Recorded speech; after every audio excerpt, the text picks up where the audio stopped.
Hi friends, ఇవాళ వీడియోలో మనం వచ్చేసి 1 జూన్ 2022కి సంబంధించిన పేపర్ అనాలిసిస్ గురించి అయితే డిస్కషన్ చేద్దాం. ఎవరైతే state and central level government జాబ్స్కి ప్రిపేర్ అవుతున్నారో వాళ్ళందరికీ కూడా మన ఛానల్ ద్వారా వస్తున్న paper analysis, current affairs, additional GK videos చాలా యూస్ఫుల్గా ఉంటాయి.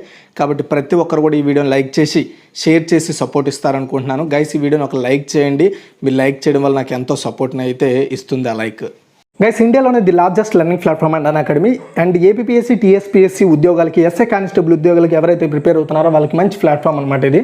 రక్షక్ అనే పేరుతో ఎవరైతే ఎస్ఐ కానిస్టేబుల్ ఉద్యోగాలకు ప్రిపేర్ అవుతున్నారో ఏపీ అండ్ తెలంగాణలో వాళ్ళందరికీ కూడా పర్టికులర్ ఒక బ్యాచ్ కోర్స్ అయితే స్టార్ట్ చేయబోతున్నారు 5 ఎడ్యుకేటర్ల ద్వారా.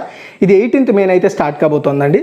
దానికి సంబంధించిన లింక్ డిస్క్రిప్షన్లో ఉంటుంది. అదేవిధంగా వీకెండ్ మార్దర్ అనే పేరుతో ఏపీ అండ్ తెలంగాణ గ్రూప్ 1, 2 ఎగ్జామ్స్కి ప్రిపేర్ అయ్యే వాళ్ళ కోసం special క్లాసెస్తో May 13th, 14th and ఈ 2 డేస్లో 7 AM వచ్చేసి ఇక్కడ మీరు చూసుకున్నట్టయితే మల్టిపుల్ ఎడ్యుకేటర్స్ ద్వారా మీకు అయితే ఈ స్పెషల్ మారథాన్ అయితే నిర్వహించబోతున్నారు. అండ్ కాకి మారథాన్ అనే పేరుతో ఎవరైతే ఏపీ, తెలంగాణ ఎస్ఐ కానిస్టేబుల్ ఉద్యోగాలకు ప్రిపేర్ అవుతున్నారో వాళ్ళకి మే 16th, 17th 7 AM multiple educators ద్వారా మీకు పర్టికులర్గా స్పెషల్ క్లాసెస్ అయితే ఇవ్వబోతున్నారు. మెగా మారథాన్ అనే పేరుతో ఎవరైతే ఏపీ అండ్ తెలంగాణలో అన్ని కాంపిటేటివ్ ఎగ్జామ్స్కి ప్రిపేర్ అవుతున్నారో వాళ్ళ కోసం మొత్తం మల్టిపుల్ ఎడ్యుకేటర్ల ద్వారా మే 18th 7 AM స్పెషల్ క్లాసెస్ అయితే నిర్వహించబోతున్నారు. దీనికి సంబంధించిన లింక్ డిస్క్రిప్షన్లో ఉంటుంది. And SI constable full length free test అయితే కండక్ట్ చేయబోతున్నారు. 150 ప్రశ్నలతో 150 నిమిషాలు ఉంటుంది. ఇది ఒక ఫ్రీ స్కాలర్షిప్ టెస్ట్ అండి.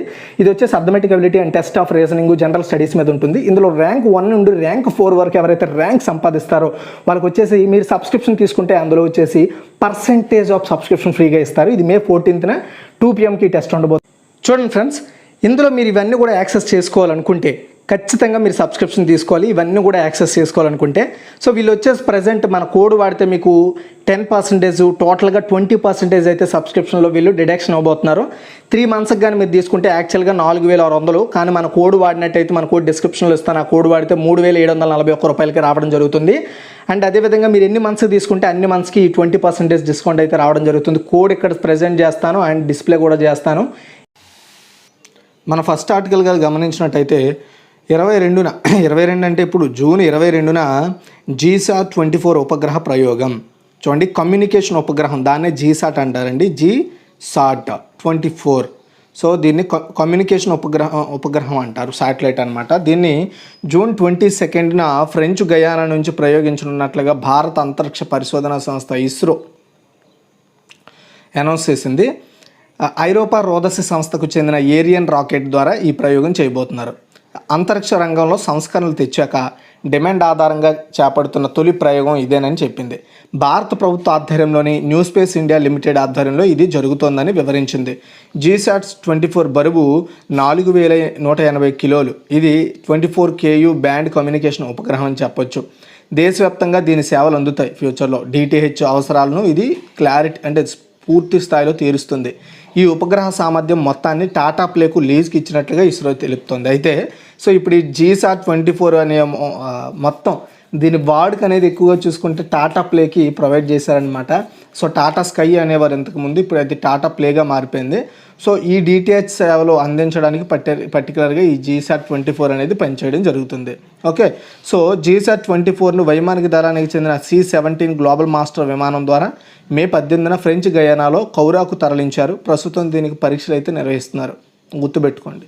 సో ఎక్కడి నుండి ఏ పరిశోధన సంస్థ ద్వారా పంపించబడుతుంది, ఏ పరిశోధన సంస్థ దీన్ని నిర్వహిస్తోంది, అదేవిధంగా ఇది దేనికి ఉపయోగపడుతుంది అండ్ దీన్ని ఏ సంస్థ కోసం ప్రత్యేకంగా కేటాయింపబడింది అనేది మీరు తెలుసుకోవాల్సి ఉంటుంది. తర్వాత రష్యా ఆయిల్ దిగుమతులపై నిషేధం. చూడండి, సో ఉక్రెయిన్కి అండ్ రష్యాకి జరిగిన కాన్ఫ్లిక్ట్ గురించి అందరికీ తెలిసిందే కదా. సో ఈ నేపథ్యంలో ఉక్రెయిన్కి సపోర్ట్ చేస్తూ రష్యాకి సంబంధించి యూరోపియన్ యూనియన్, దీన్ని EU అంటారు, యూరోపియన్ యూనియన్కి సంబంధించిన దేశాలు ఏవైతే ఉంటాయో మొత్తం ఆ యూరోపియన్ యూనియన్ అంతా కూడా కీలక నిర్ణయం తీసుకుంది. ఏమని? రష్యా దగ్గర నుండి ఆయిల్ దిగుమతుల్లో అధిక భాగాన్ని నిషేధించేందుకు అంగీకారం తెలిపింది. అంటే రష్యా నుండి వీళ్ళు ఎక్కువగా ఆయిల్ దిగుమతి చేసుకుంటున్నారు, అందులో ఎక్కువ శాతం వాటాను దిగుమతి చేయడాన్ని నిషేధం విధించిందనమాట. అండ్ రానున్న 6 నెలల్లో రష్యా నుంచి చమురు దిగుమతుల్లో దాదాపు 90% తగ్గించేందుకు యూరోపియన్ యూనియన్ నేతలు అంగీకరించుకున్నారు. దీని ఉద్దేశం ఏంటి? ఇంకా ఫ్యూచర్లో దీనికి సంబంధించి రష్యా నుండి అత్యధిక శాతం, వీళ్ళేం పూర్తి స్థాయిలో నిషేధం విధించలేదు, మీరు అది కూడా గమనించాలి. సో అత్యధిక స్థాయిలో అంటే ఫర్ ఎగ్జాంపుల్ 100లో 90 ఆర్ 85, 89 ఈ స్థాయిలో వీళ్ళు బ్యాన్ అయితే విధిస్తారు. చాలా తక్కువ మాత్రమే వాళ్ళు అక్కడ నుండి ఆయిల్ని ఇంపోర్ట్ చేసుకుంటారనమాట. దానివల్ల లాస్ ఎవరికి? 2 దేశాలకు ఉండొచ్చు. అంటే ఈ యూరోపియన్ యూనియన్ దేశాలకే ఉండొచ్చు, రష్యాకే ఉండొచ్చు. ఒకవేళ యూరోపియన్ యూనియన్ దేశాలు వేరే దేశంతో టైఅప్ అయ్యి అక్కడి నుండి ఈ ఖాళీని భర్తీ చేసుకుంటే ప్రాబ్లం లేదు. కానీ ఓన్లీ ఆ రష్యా ఏదో మట్టు పెడదామని వీళ్ళే వేరే దేశంతో ఒప్పందం పెట్టుకోకుండా వీళ్ళు ఆయిల్ తక్కువగా దిగుమతి చేసుకుంటే సో ఆ యూరోపియన్ దేశాల్లో ఆయిల్ కోత అనేది పెరగవచ్చు. ఓకేనా. సో దీన్ని ఉక్రెయిన్ అధ్యక్షుడు జెలెన్స్కీ స్వాగతించడం జరిగిందనమాట. ఓకేనా. అది తర్వాత పిఎం జీవన్ జ్యోతి సురక్ష బీమా వార్షిక ప్రీమియం నేటి నుంచి పెంపు. సో మనందరికీ తెలుసు ప్రధాని 2014లో వచ్చిన వెంటనే ఒక పెద్ద సంస్కరణ ఏదైనా ఉందంటే అది ఇదేనండి. ప్రతి ఒక్కరికి కూడా బీమా అందించాలి తక్కువ డబ్బులతో అనే ఉద్దేశంతో సో కేంద్ర ప్రభుత్వము ఈ జీవన్ జ్యోతి బీమా యోజన దీన్ని PMJJBY అంటారు. అదేవిధంగా ప్రధానమంత్రి సురక్ష బీమా యోజన దీన్ని PMSBY అంటారు. ఈ పూర్తి షార్ట్కట్లు అండ్ ఫుల్ ఫామ్స్ గుర్తుపెట్టుకోండి. వీలైతే నేను ఫ్యూచర్లో దీని మీద వీడియోస్ కూడా చేస్తాను. అండ్ దీని కింద ఏదైతే చెల్లిస్తున్న ప్రీమియం వార్షిక ప్రీమియం అంటే నెలసరి అంటే సంవత్సరానికి ఒకసారి కట్టే మొత్తాన్ని ప్రీమియం అంటారు. అర్థమవుతుందా? సంవత్సరానికి ఒకసారి కట్టే మొత్తాన్ని ప్రీమియం అంటాం. సో జూన్ నుంచి పెరగనుంది. అయితే ఇంతవరకు ఇక్కడ మనం చూసుకుంటే జీవన్ జ్యోతి బీమా యోజన ప్రీమియం ఇంతవరకు 330 రూపాయలు ఉండేది సంవత్సరానికి కట్టాల్సింది. ఇప్పుడు అది 436 రూపాయలకి పెంచారు. ఓకేనా. బీమా అనేది సురక్ష యోజన ప్రీమియం వచ్చేసి 12 రూపాయలు ఉండేది, దాన్ని ఇప్పుడు 20 రూపాయలకి పెంచారు. ఈ మేరకు కేంద్ర ఆర్థిక శాఖ ఒక ప్రకటన చేసింది. ఈ 2 పథకాలను ఆర్థికంగా లాభదాయకంగా మార్చడానికి ఈ నిర్ణయం తీసుకున్నట్లుగా అందులో చెప్తున్నారు. ఈ ఏడాది మార్చి 31 నాటికి జీవన్ జ్యోతి యోజన కింద 6.4 కోట్ల మంది, సురక్ష బీమా యోజన కింద 22 కోట్ల మేర చందాదారులు అంటే సబ్స్క్రైబర్స్ చేరారనమాట. ఈ పథకాలను మొదలుపెట్టిన నాటి నుంచి సురక్ష కింద ప్రీమియం కింద 1134 కోట్లు వసూలు చేసి క్లెయిమ్ల రూపంలో 2513 కోట్లు చెల్లించినట్లుగా ఆర్థిక శాఖ చెప్తోంది. జీవన్ జ్యోతి కింద 9737 కోట్లు వసూలు చేసి 14,444 కోట్లు క్లెయిమ్లు అందజేసినట్లుగా వెల్లడించింది. ఇంకో విషయం ఏంటంటే క్లెయిమ్లు బాగానే వెళ్తున్నాయి, కానీ ఈ పథకాల గురించి తెలియని వాళ్ళు చాలామంది ఉన్నారండి. సో అది కూడా దీని మీద వీలైనంత వరకు అవేర్నెస్ పెంచుకోండి. ఈ బీమాల గురించి వీలైతే చదివి అర్థం చేసుకొని అవి మనకు ఎలా ఉపయోగపడతాయి అనేది తెలుసుకోండి. ఓకేనా. సో 2015లో ఈ 2 పథకాలను ప్రధాని మోదీ గారు స్టార్ట్ చేశారనమాట. సో ఎవరైతే డబ్బులు జమ అవుతుంటాయంటే వాళ్ళ అకౌంట్ల నుండి కట్ అవుతూ ఉంటాయో సో నేరుగా లబ్ధిదారుల ఖాతాలకు జమ చేస్తున్నారనమాట చెల్లింపులు అనేవి. ఇప్పటి వరకు 7 ఏళ్ల పాటు ఏటా నష్టాలు వస్తున్నప్పటికీ ప్రీమియం మాత్రం పెంచలేదని ఆర్థిక శాఖ చెప్తోంది. ఇప్పుడు ప్రీమియం పెంచడం ద్వారా ఈ పథకాల అమలుకు ప్రైవేట్ కంపెనీలు కూడా ఇంట్రెస్ట్ చూపుతాయి అమలు చేయడానికి. అది తర్వాత రాష్ట్ర యోగాధ్యయన పరిషత్ పునర్వ్యవస్థీకరణ. చూడండి, తెలంగాణ రాష్ట్రానికి సంబంధించి తెలంగాణ రాష్ట్ర ఆరోగ్య కుటుంబ సంక్షేమ శాఖ పరిధిలో పనిచేసే తెలంగాణ స్టేట్ యోగాధ్యయన పరిషత్ దీన్ని TSYP అంటారనమాట. సో ఈ పర్టికులర్ ఏదైతే సంస్థ ఉందో ఈ పరిషత్ ఉందో దీన్ని ప్రభుత్వం పునర్వ్యవస్థీకరించింది. ఇంతకు ముందటి వరకు కూడా దీన్ని నిలిపివేశారనమాట. ఇప్పుడు దీన్ని పునర్వ్యవస్థీకరించింది అనమాట. అంటే పర్టికులర్గా యోగా మీద అధ్యయనం చేయడానికి ఒక పరిషత్ అనేది ఏర్పాటు చేశారు. ఓకే. అండ్ సో దీనికి సంబంధించి ఆ శాఖ కార్యదర్శి SAM రిజ్వీ ఈ మేరకు ఉత్తర్వులు జారీ చేశారు. ఈ పరిషత్తుకు రాష్ట్ర వైద్య ఆరోగ్య శాఖ మంత్రి చైర్మన్గా ఉంటారు. ఆ శాఖ సెక్రటరీ వైస్ చైర్మన్గా పనిచేస్తారండి. గుర్తుపెట్టుకోవాలి, ఇది చాలా ఇంపార్టెంట్. వరద సమాచారాన్ని ముందే పంచుకుందాం. మనందరికీ తెలుసు ఇప్పుడు సింధు జలాలపై భారత్ పాక్కు సంబంధించి 118వ సమావేశం నిర్వహించబడింది. సో ఇది అంటే ఆదివారం నాడు స్టార్ట్ అయిందనమాట ఈ సమావేశం. ఈ సమావేశంలో వీళ్ళు మెయిన్గా చర్చించుకున్న ఒక అంశం ఏంటి, వీళ్ళిద్దరి మధ్య చర్చించుకున్న మెయిన్ అంశం ఏంటనేది తెలుసుకుందాం. చాలా ఇంపార్టెంట్ అండి ఇది. దీని గురించి చాలామంది వీడియోస్ చేయమని నిన్న కరెంట్ అఫైర్స్లో కామెంట్ పెట్టారు. ఖచ్చితంగా చేస్తాను నేను దీని మీద వీడియో. సింధు జలాల శాశ్వత కమిషన్లో భాగంగా భారత్ పాకిస్తాన్లో మంగళవారం నీటికి సంబంధించిన విస్తృత అంశాలపై చర్చలు జరిపాయి. ఢిల్లీలోని కమిషన్ కార్యాలయంలో జరిగిన ఈ భేటీకి పాక్ తరపున సింధు జలాల కమిషనర్ సయ్యద్ మహమ్మద్ మొహర్ ఆలిషా నేతృత్వంలో 6 సభ్యులు ఇందులో పార్టిసిపేట్ చేశారు. మన భారత బృందానికి AK పాల్ నేతృత్వం వహించారు. గుర్తుపెట్టుకోండి, AK పాల్. సోమవారం కూడా ఈ భేటీ జరిగింది. తాజా సమావేశంలో వరద సమాచారాన్ని ముందే పంచుకోవడం, తనిఖీలు చేయడం, పర్యటనలు చేపట్టడం ఆ సింధు జలాల్లో అండ్ సింధు కమిషన్ నివేదికపై సంతకాలు చేయడం వంటి అంశాలపై చర్చించినట్లుగా పాక్ విదేశాంగ శాఖ ఒక అధికార ప్రకటనలో అనౌన్స్ చేసింది. సింధు జలాల ఒప్పందాన్ని గట్టిగా అమలు చేయడానికి కట్టుబడి ఉన్నట్లుగా రెండు దేశాలు స్పష్టం చేసినట్లుగా వివరించింది. పశ్చిమ నదులపై భారత్ నిర్మిస్తున్న జల విద్యుత్ ప్రాజెక్టులపై తమ అభ్యంతరాలను తెలియజేసినట్లుగా కూడా చెప్పారు. వచ్చే వరద సీజన్ తరువాత పర్యటనలు, తనిఖీలు ఏర్పాటు చేయడానికి భారత్ హామీ ఇచ్చినట్లుగా తెలిపింది. తదుపరి సమావేశం సాధ్యమైనంత త్వరగా పాక్లో జరుగుతుందని కూడా వెల్లడించడం జరిగింది. గుర్తుపెట్టుకోండి, ఇప్పుడు జరుగుతుంది, ప్రస్తుతానికి జరిగింది 118వ సమావేశం. నెక్స్ట్, మోదీ హయాంలో సుపరిపాలన. చూడండి, యాక్చువల్గా ఒక పుస్తకాన్ని రిలీజ్ చేసిందనమాట, 8 years సర్వీసెస్ని పిఎం మోదీకి సంబంధించి. అదేంటి ఒకసారి చూద్దాం. చూడండి, ప్రధానమంత్రి నరేంద్ర మోదీ గత 8 ఏళ్లలో దేశానికి మంచి సుపరిపాలన అందించారని కేంద్ర ప్రభుత్వం పేర్కొంది. సేవ, ప్రజా సంక్షేమమే ధ్యేయంగా ఆయన పలు కీలక పథకాలను శ్రీకారం చుట్టారని తెలిపింది. మోదీ ప్రధాని పీఠం ఎక్కాక చేపట్టిన వివిధ అభివృద్ధి కార్యక్రమాలు, ప్రవేశపెట్టిన సంక్షేమ పథకాల గురించి వివరిస్తూ కేంద్రం 100 పేజీల కరపుస్తకాన్ని మంగళవారం రిలీజ్ చేసింది.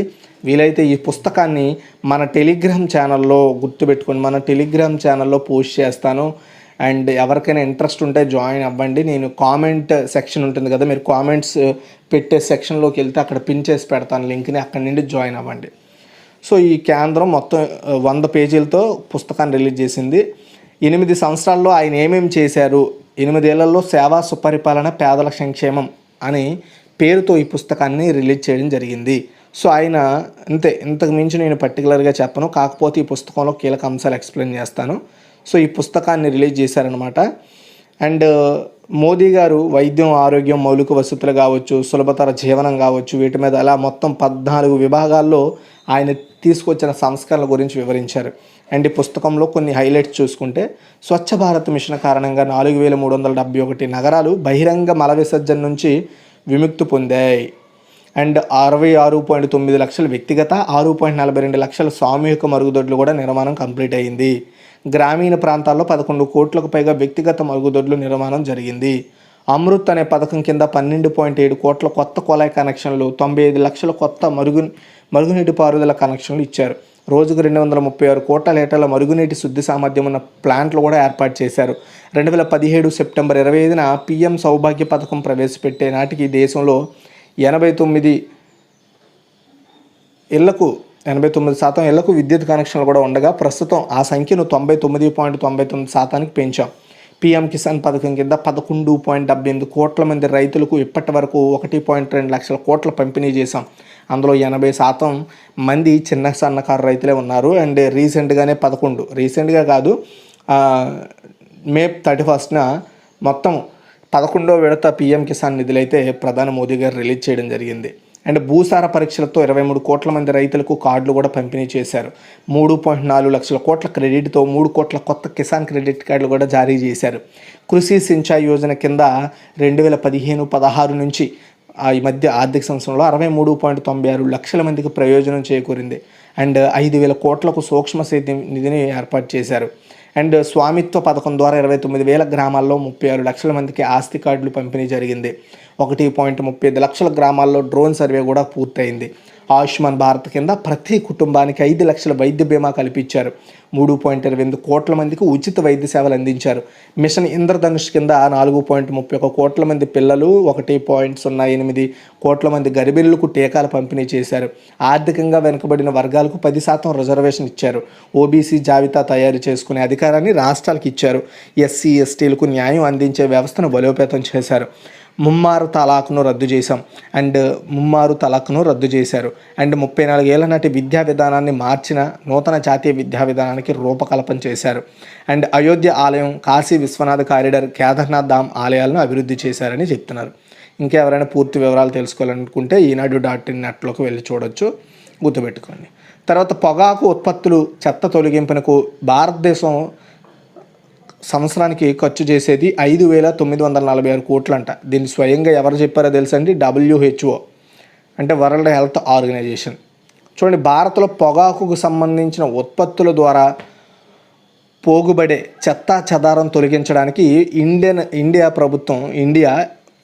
ఇండియాకి అవుతున్న ఖర్చు $766 మిలియన్, అంటే మన ఇండియన్ కరెన్సీలో 5,946.3 కోట్ల రూపాయలట. దీన్ని ప్రపంచ ఆరోగ్య సంస్థ ప్రకటించింది. ఈ భారం చైనాపై చూసుకుంటే 20,184 కోట్లు కాగా బ్రెజిల్లో అండ్ జర్మనీలపై 1,552 కోట్ల మేర ఉన్నట్లుగా వివరించింది. అంటే చైనాకు మరీ వర్స్ట్గా ఉందని అర్థం చేసుకోవాలి. అండ్ ఈ భారం అంతా పన్ను చెల్లింపుదారులపై పడుతోందని చెప్పింది WHO. అంటే పన్ను ఎవరు కడతారు? ప్రజల మీద కదా. భారత్లో చెత్త తొలగింపునకు ఏటా అవుతున్న వ్యయంలో పొగాకు ఉత్పత్తుల వాటా 9.52% అంట. ఓన్లీ చెత్త తొలగింపులో 100లో 9.57% ఈ పొగాకు ఉత్పత్తులదే ఉందంట. సో మంగళవారం ప్రపంచ పొగాకు వ్యతిరేక దినోత్సవం జరుపుకున్నాం కదా, దానికి సంబంధించి ప్రకటన చేస్తూ పొగాకు ఉత్పత్తులపై ఏటా ప్రపంచవ్యాప్తంగా 80 లక్షలకు పైగా మనుషులు ప్రాణాలు, 60 కోట్ల చెట్లు నష్టపోతున్నట్లుగా చెప్పింది. ఈ ఉత్పత్తులు పర్యావరణానికి ఎంతో హాని చేస్తున్నట్లుగా చెప్పడం జరిగిందనమాట. సిగరెట్లలో ఉండే ఈ ఫిల్టర్స్ ఉంటాయి కదా, వాటి వల్ల ఎక్కువగా నష్టం వస్తుందంట. ఓకేనా. అండ్ ఫ్రాన్స్, స్పెయిన్ వంటి దేశాలతో పాటు అమెరికాలోని శాన్ ఫ్రాన్సిస్కో, కాలిఫోర్నియా తదితర నగరాల్లో బాధ్యుడే ఖర్చు భరించాలనే ప్రతిపాదన కొత్త చట్టాలు చేసినట్లుగా తెలిపింది. అంటే ఎవరైతే సిగరెట్ కాల్స్తారో వాళ్ళు పర్టికులర్గా ఈ పొల్యూషన్ కావచ్చు, ఈ ట్యాక్స్ అంటే వాటి చెత్త చెదారం క్లీనింగ్ కావచ్చు, వీటికి పూర్తి స్థాయిలో ఆయనే బాధ్యుడంటూ కొత్త చట్టాలు తీసుకొచ్చాయట. అండ్ ఫలితంగా ఈ చెత్త తొలగింపు ఖర్చులు పొగాకు ఉత్పత్తుల పరిశ్రమలే భరిస్తున్నాయట. అంటే ఇప్పటి వరకు ప్రజల దగ్గర నుండి తీసుకుంటున్నారు. అలా కాకుండా ఏవైతే సంస్థలు ఉన్నాయో, పొగాకు సంస్థలు ఉన్నాయో, సో అవి ఈ పన్నులు కట్టుకుంటాయి అన్నమాట. అంటే వాటి మీద ఎక్కువ పన్ను భారం. ఇప్పుడు ఫర్ ఎగ్జాంపుల్ వాళ్ళకి 10% ట్యాక్స్ ఉంటే దాన్ని 20%కి పెంచారనమాట. ఎందుకంటే ఆ ఎక్స్ట్రా 10% ఈ చెత్త క్లీనింగ్కి ప్రభుత్వం వాడుతుంది వచ్చిన పన్ను నుండి. ఓకే. సో ప్రపంచ పొగాకు వ్యతిరేక దినోత్సవ సందర్భంగా కేంద్ర ఆరోగ్య మంత్రిత్వ శాఖ మంగళవారం ఓ ప్రకటన చేస్తూ ఆన్లైన్లో మైగవ్ వేదికగా పొగాకు వ్యతిరేక ప్రతిజ్ఞను అందుబాటులో ఉంచినట్లు తెలిపింది. మే 31 మొదలు జూన్ 21 దాకా గరిష్ట సంఖ్యలో ప్రజలు ఈ ప్రతిజ్ఞ చేసేలా రాష్ట్రాలు, కేంద్రపాలిత ప్రాంతాలు ప్రోత్సహించాలని కోరింది. తర్వాత 2 అమ్మాయిలు కలిసి జీవించవచ్చు, కేరళ హైకోర్టు అండి. సో చూడండి, సౌదీ అరేబియాలో చదువుకునే సమయంలో అదీలా, ఫాతిమా మధ్య బాగా ఫ్రెండ్షిప్ ఏర్పడి వాళ్ళిద్దరూ బాగా ప్రేమించుకోవడం జరిగిందనమాట. 2 అమ్మాయిలు కొద్ది రోజులుగా సహజీవనం కూడా చేస్తున్నారు. దీనికి వారి కుటుంబ సభ్యులు తప్పని నో అని చెప్పడంతో మే 19న కోజిగూడికి వెళ్ళి వీళ్ళిద్దరూ కలుసుకొని అక్కడ షెల్టర్ హోమ్లో ఆశ్రయం తీసుకున్నారు. కానీ వాళ్ళ బంధువులు వాళ్ళని గుర్తించడం వల్ల పోలీసులు కలుగు చేసుకున్నారు. సో మొత్తానికి వీళ్ళు కేరళ హైకోర్టులో పిటిషన్ వేయడం ద్వారా కేరళ హైకోర్టు ఇచ్చిన తీర్పు ఏంటంటే, సో 2 అమ్మాయిలు కలిసి జీవించవచ్చని కేరళ హైకోర్టు చెప్పింది. సో ఇది మొత్తానికి ఓకేనా. అయితే ఇది కేరళలో జరిగిన సంఘటన, గుర్తుపెట్టుకోండి. తర్వాత మ్యూజిక్ అకాడమీ పురస్కారాలు ప్రకటన. చూడండి, సంగీత కళాకారులకు చెన్నైలోని మ్యూజిక్ అకాడమీ మద్రాసుకు చెందిన అకాడమీ అవార్డులు ప్రకటించింది. కరోనా కారణంగా 2020-21 సంవత్సరాల్లో ఈ పురస్కారాలు ఇవ్వలేదు. గత నెల 22న జరిగిన సర్వసభ్య సమావేశంలో ఆ 2 ఏళ్లతో పాటు ప్రస్తుత సంవత్సరం కలిపి మొత్తం 3 ఇయర్స్కి సంబంధించి ఈ పర్టికులర్ అవార్డులను అయితే ప్రకటించడం జరిగింది. అయితే ఇందులో సంగీత కళానిధి పురస్కారం కర్ణాటక సంగీత కళాకారుడు నైవేలి ఆర్ సంతాన్ గోపాల్కి 2020కి సంబంధించి అవార్డు ఇచ్చారు. అండ్ మృదంగ కళాకారుడు తిరువారు భక్తవత్సల్యం 2021కి సంబంధించి అవార్డు ఇచ్చారు. అండ్ లాల్గుడి వయోలిన్ విద్వాంసుడు జీజేఆర్ కృష్ణన్ విజయలక్ష్మికి 2022కి సంబంధించి ఈ సంగీత కళానిధి పురస్కారం ఇచ్చారు. అండ్ సంగీత కళా ఆచార్య పురస్కార గ్రహీతలు ఎవరో చూసుకుంటే నాదస్వర కళాకారుడు కివలూరు ఎన్జి గణేశన్ 2020కి, గాత్ర కళాకారిణి డాక్టర్ గీతారాజన్కి 2021కి, వైనిక విద్వాంసరాలు ఆర్ఎస్ జయలక్ష్మికి 2022కి ఈ సంగీత కళా ఆచార్య పురస్కారం ఇచ్చారు. అండ్ టీటీకే పురస్కారం చూసుకుంటే గాత్ర విద్వాంసుడు తామర్ఖాడ గోవిందన్ నంబూద్రికి 2022, మృదంగ విద్వాంసుడు జలతరంగ కళాకారుడు నేమాని సోమయాజులకి 2021, కంజరి కళాకారుడు ఏవి ఆనంద్కి 2022కి సంబంధించి టీటీకే పురస్కారం ఇచ్చారు. నృత్య కళానిధి పురస్కారం చూసుకుంటే భారత నాట్య కళాకారిణి రమా వైద్యనాథన్కి 2020, భరతనాట్య కళాకారిణి నర్తకి నటరాజన్ 2021, నాట్య గురువు బ్రగా బసేల్ 2022కి సంబంధించిన అవార్డులు ఇచ్చారు. చూడండి, మ్యూజికాలజిస్ట్ పురస్కారానికి డాక్టర్ వి ప్రేమలత 2022కి ఎంపికయ్యారు. డిసెంబర్ 15న నిర్వహించే పురస్కార ప్రదానోత్సవంలో తమిళనాడు ముఖ్యమంత్రి స్టాలిన్ ముఖ్య అతిథిగా పాల్గొని అతని చేతుల మీదుగా ఈ అవార్డులు అయితే వీళ్ళందరికీ కూడా ఇవ్వడం జరుగుతుంది. అండ్ పాంథర్స్ పార్టీ వ్యవస్థాపకుడు భీమ్ సింగ్ మృతి. చూడండి, Jammu Kashmir national Panthers party వ్యవస్థాపకుడు అంటే దీన్ని ఏర్పాటు చేసిన వ్యక్తి భీమ్ సింగ్ 81 సంవత్సరాల ఏజ్లో హెల్త్ ఇష్యూ ద్వారా చనిపోవడం జరిగిందనమాట. అయితే జమ్మూ కాశ్మీర్ ప్రాంతంలో కీలక రాజకీయ నేతగా గుర్తింపు పొందిన భీమ్ సింగ్ స్వస్థలం ఉధంపూర్ జిల్లా బుక్టేరియన్ గ్రామం. లండన్ యూనివర్సిటీలో లా చదివిన ఆయన 1971లో ఆ యూనివర్సిటీలో యూనియన్కు సెక్రటరీగా ఎన్నికైన ఫస్ట్ ఇండియన్గా గుర్తింపు తెచ్చుకున్నాడు. ఆ తర్వాత కాంగ్రెస్ పార్టీలో ఉన్న భీమ్ సింగ్ ఆ రాష్ట్ర యూత్ కాంగ్రెస్ అధ్యక్షుడిగా, పార్టీ జాతీయ ప్రధాన కార్యదర్శిగా పనిచేశారు. 1982లో పాంథర్స్ పార్టీని ఏర్పాటు చేసి 1988లో ఉధంపూర్ ఎంపీ స్థానానికి పోటీ చేసి కాంగ్రెస్ అభ్యర్థి చేతిలో ఓడిపోయారు. ఆ ఎన్నికల్లో కుట్ర జరిగిందని ఆయన న్యాయ పోరాటం చేయగా 4 ఏళ్ల తర్వాత అక్కడ విజేత భీమ్ సింగేనని రాష్ట్ర హైకోర్టు తీర్పు ఇవ్వడం గమనించాలి. అయితే అప్పటికే ఆ దఫా లోక్సభ కూడా రద్దు అయిపోవడంతో మొత్తానికి అది ఫెయిల్ అయిపోయింది. అండ్ 1985లో ఆ రాష్ట్ర ప్రభుత్వం భీమ్ సింగ్ను అక్రమంగా జైల్లో పెట్టగా ఆయన శాసనసభ సభ్యత్వం రద్దయింది. ఆ కారణంగా ఖైదు చేసినందుకు 50,000 నష్టపరిహారం చెల్లించాలని అనంతరం సుప్రీంకోర్టు ఆ రాష్ట్ర ప్రభుత్వాన్ని ఆదేశించడం మరో అంశం. 2002లో ఆయన పార్టీ రాష్ట్రంలో 4 అసెంబ్లీ స్థానాలను గెలుచుకొని ముఫ్తీ మొహమ్మద్ సయీద్ నేతృత్వంలో కూటమి ప్రభుత్వంలో భాగస్వామిగా చేరింది. అంతే, గుర్తుపెట్టుకోండి. తర్వాత ఇక్కడ మీరు చూసుకుంటే popular singer KK dies after concert in Kolkata. కోల్కతాలో జరిగిన ఒక ఈవెంట్ తర్వాత పాపులర్ సింగర్ అయిన కేకే అనే వ్యక్తి చనిపోవడం జరిగింది. కేకే అంటే కృష్ణ కుమార్ కున్నత్. ఇతను చాలామందికి తెలిసిన ఒక ఫేమస్ సింగర్ అంట. అండ్ పాపులర్లీ నోన్ యాజ్ కేకేగా ఎక్కువ పిలుస్తారు. Died in Kolkata on Tuesday night, official side. He was 53 అంటే అతని age 53. KK was feeling unwell after reaching his hotel following a performance at a concert in the evening, official side. అంటే అతను concert అయిన తర్వాత ఆ హోటల్కి చేరుకున్నప్పుడు చాలా డల్గా ఉన్నారని గమనించారట. మొత్తానికి ఏదో విధంగా ఆయన హెల్త్ ఇష్యూ వల్ల చనిపోయారు. అయితే KK has recorded songs in Hindi, Tamil, Telugu, Kannada, Malayalam, Marathi and Bengali among other languages. ఆయన ప్రథమంగా తెలుగు, హిందీ, కన్నడ, మలయాళం, మరాఠీతో, బెంగాలీతో పాటు చాలా లాంగ్వేజెస్లో ఆయన పాటలు పాడారంట. అది తర్వాత Israel signs UAE free trade deal its first in Arab world due to be scrapped on 96 of products. చూడండి, Israel signed a free trade deal with the United Arab Emirates on Tuesday. It's first with an Arab country, building on their US brokered normalization of diplomatic relations in 2020. చూడండి, యాక్చువల్గా Israel ఎప్పుడైతే అమెరికాతో తెగదింపులు చేసుకుంటూ వస్తుందో ఆ తరువాత Israel వచ్చేసి United Arab ఎమిరేట్స్కి సంబంధించి అంటే ఫస్ట్ టైం అరబ్ కంట్రీస్తో ఫస్ట్ టైం ఇజ్రాయెల్ అయితే ఒప్పందం కుదుర్చుకుందనమాట. ఫస్ట్ ఒప్పందం, అది కూడా ఒక ఫ్రీ ట్రేడ్ ఒప్పందం. ఓకే, ఈ ఫ్రీ ట్రేడ్ ఒప్పందం యొక్క ఉద్దేశం ఏంటంటే ఇజ్రాయెల్ నుండి అరబ్ నుండి ఇజ్రాయెల్కి ఏవైతే వస్తువులు, సేవ రవాణా ఉంటుందో వాటి మీద 96% ప్రొడక్ట్స్ మీద డ్యూటీ ఫ్రీ. అంటే ఆ దేశాలు ఎలాంటి పన్నులు విధించవన్నమాట, 96%. దానివల్ల ఏమవుతుంది, పన్నులు విధించకపోవడం వల్ల ఆ వస్తువులు తక్కువ రేటుకు దొరికే అవకాశం ఉంటుందన్నమాట. అది ఆ డీల్ ఉద్దేశం. Israel ambassador the oil rich UAE Amir Hayek had tweeted Mubarak congratulations in Arabic with a photo of Emirates and Israel officials holding documents at signing ceremony in Dubai.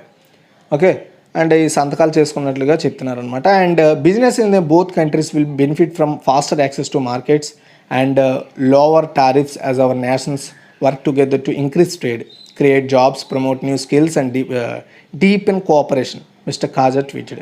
Mister Kaja ఏమని చెప్పారంటే ఈ ఒప్పందం వల్ల చాలామంది ఉపాధి పొందుతారు, వాళ్ళ స్కిల్స్ని పెంచుకుంటారు, కోఆపరేషన్ పెరుగుతుంది అండ్ ట్రేడ్ కూడా అంటే బిజినెస్ కూడా పెరుగుతుందని చెప్తున్నారు. The 2020 deal was part of the US brokered Abraham Accords that also Israel established diplomatic ties with Bahrain and Morocco. Two-way trade between Israel and UAE last year totaled some $900 million according to Israel figures. And 2020లో చూసుకుంటే ఇజ్రాయెల్కి and అదేవిధంగా యూఏఈకి 2021లో $900 billion వ్యాపారం జరిగిందట. ఓకేనా, ఇది గుర్తుపెట్టుకోండి. So గుర్తుపెట్టుకోండి, ఇజ్రాయెల్తో సైన్ చేసిన బిజినెస్, ఫ్రీ ట్రేడింగ్ బిజినెస్ ఒప్పందం చేసుకున్న ఫస్ట్ అరబ్ కంట్రీ యూఏఈ. తర్వాత ప్రార్థనా స్థలాల చట్టం శిరోధార్యం. మనం రీసెంట్గా చూడొచ్చు, చాలా రాష్ట్రాల్లో బహిరంగంగా స్పీకర్లు వేయకూడదు, అది ఇదని కొత్త రూల్స్ అయితే కనబడుతూ వస్తున్నాయి కదా, వింటున్నాం మనము. సో దానికి సంబంధించిన ఎడిటోర్లు అనమాట ఇది. ఓకే, జ్ఞానవాపి మసీదు, షాహీ ఉద్గా మసీదు, కుతుబ్ మినార్, తాజ్మహల్ వంటి పురాతన కట్టడాల మూలాలను నిర్ధారించి చారిత్రక తప్పిదాలను సరిదిద్దాలంటూ కొన్నేళ్లుగా కొన్ని హిందూ బృందాలు న్యాయాంశాలను ఆశ్రయిస్తున్నాయి.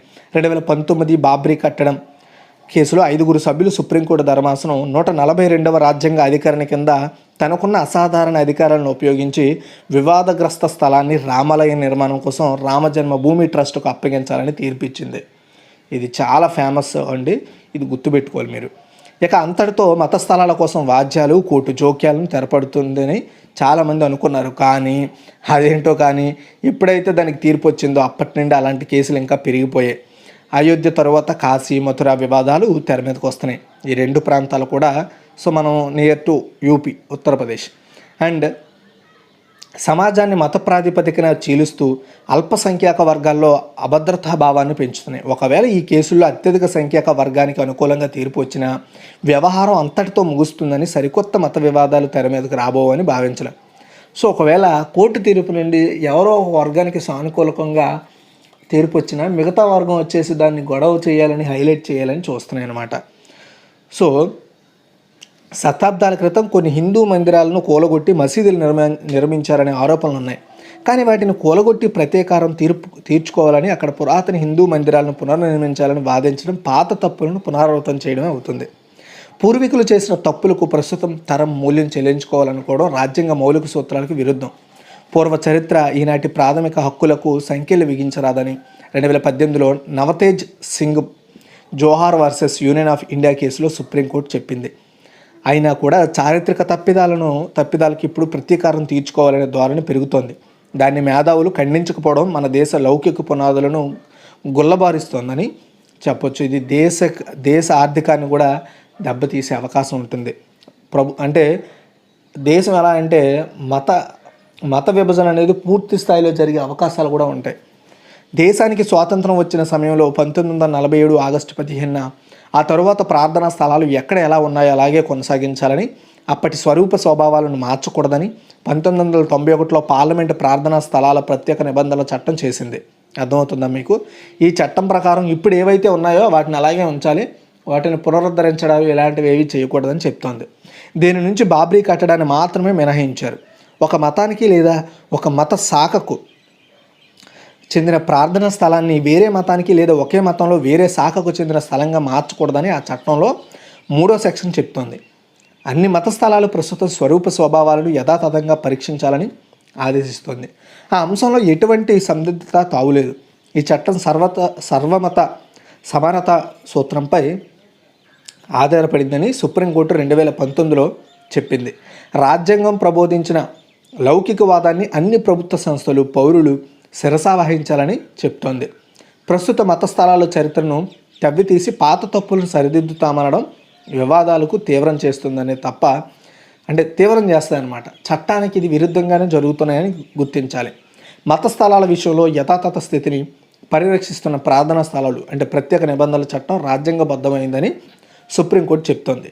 మత సమానత్వం కోసం చట్టం, న్యాయస్థానాలు ఎన్నిసార్లు ఎలుగెత్తి చాటినా మత వివాదాలు కొన్ని శక్తులు రెచ్చగొడుతూనే ఉన్నాయి. కేంద్రంలో కొన్ని రాష్ట్రాల్లో ప్రభుత్వం ప్రతినిధులు, సంస్థలు ఇలాంటి వారి ఆగడాలకు మౌనంగా చూస్తూ ఊరుకోవడం వల్ల ఆ శక్తులు మరింత బరితెగించడానికి ఆస్కారం ఉంది. మతపరమైన వివాదాలపై వేరువేరు సందర్భాల్లో వేరువేరు తీర్పులు వెలువడటం కూడా దేశ లౌకిక స్వభావానికి ఇబ్బంది అని చెప్పాలి. అయితే పార్లమెంటు 1991లో చేసిన ప్రార్థనా స్థలాల చట్టాన్ని సర్వకాల సర్వ వ్యవస్థలో గౌరవించి రాజీ లేకుండా అమలు చేస్తామని ప్రభుత్వం, దాని సంస్థలు విస్పష్టం చేయాలి. దిగువ కోర్టుల్లో మతపరమైన వాద్యాలు దీర్ఘకాలం కొనసాగకుండా త్వరగా వాటిని సాల్వ్ చేయాలని సుప్రీంకోర్టు చర్యలు తీసుకోవాలి. అన్ని వ్యవస్థలు నిష్పాక్షికతను పట్టం కట్టాలి. పార్లమెంట్ ఒక చట్టం చేసిందంటే దాన్ని మనస, వాచ, కర్మన ఆచరించడానికి ప్రభుత్వం, పౌరులు కట్టుబడి ఉండాలి. ప్రార్థనా మందిరాల పుట్టు పూర్వోత్తరాలను తవ్వితీసి ప్రతీకారం తీర్చుకోవడం అనేది సామాజికంగా ఆర్థికంగా చాలా ప్రభావం చూపిస్తుంది. రాజ్యాంగబద్ధ ప్రజాస్వామ్యానికి తీరని నష్టం కూడా కలిగిస్తుంది. ఈ వాస్తవాన్ని ప్రజలకు తెలియజెప్పాలి. దీన్ని మేధావులు, విద్యావేత్తలు, రాజ్యాంగ సూత్రాలపై నమ్మకం ఉన్నవారు ఒక యజ్ఞంగా చేపట్టాలి. ప్రజలకు అవేర్నెస్ తీసుకురావాలన్నమాట. పత్రికలు, టీవీలు, ఇతర ఎలక్ట్రానిక్ మాధ్యమాలు తమ వంతుగా ప్రజల్లో అవేర్నెస్ పెంచాలి. నిష్పాక్షిక వాస్తవిక సమాచారాన్ని అందిస్తూ ప్రజలు చెప్పిన మాటలకు ప్రభావితాలు కాకుండా జాగ్రత్త పడాలి. దుష్ప్రచారాలకు తావు లేకుండా చూడాలి. వసుదైక కుటుంబం సూక్తికి అందరూ పాటించాలి. ఇక్కడ ఏంటంటే ఒకటండి, యాక్చువల్గా మన దేశంలో ప్రార్థనా స్థలాల చట్టం ఉంది. 1991లో తీసుకొచ్చారు దీన్ని. దీని ప్రకారం ఏం చెప్తారంటే, ఫర్ ఎగ్జాంపుల్ ఎక్కడైనా ఒక మసీదు ఉందండి. ఆ మసీదులో ఏదో చిన్న చిన్న తవ్వకాల్లో అక్కడ ఏదో హిందూ దేవుడు విగ్రహాలు కనబడ్డాయి. అందుకని అక్కడ గుడి ఉంది, హిందూ గుడి ఉంది, దాన్ని పునరుద్ధరించాలని గొడవలు చేయకూడదు. ఇప్పటి వరకు ఏదైతే ఉన్నాయో వాటిని కొనసాగించాలనేది దీని సారాంశం, అంతే. ఓకేనా? మీకు అర్థమైంది అనుకుంటున్నాను. అంటే ఇప్పుడు ఏవైతే ఉత్తరప్రదేశ్లో జరుగుతున్న కొన్ని వివాదాలు ఉన్నాయో అవి విరుద్ధంగా జరుగుతున్నాయి అనేది గమనించాల్సిన విషయం. ఎనీవే మొత్తానికి ఇదండి ఓవరాల్గా ఈరోజు ఒక పేపర్ అనాలిసిస్. వేటికి చట్టబద్ధత ఉంది, వేటికి లేదనేది గుర్తుపెట్టుకోండి. Thanks for watching. ఈ వీడియో షేర్ చేయండి, లైక్ చేయండి.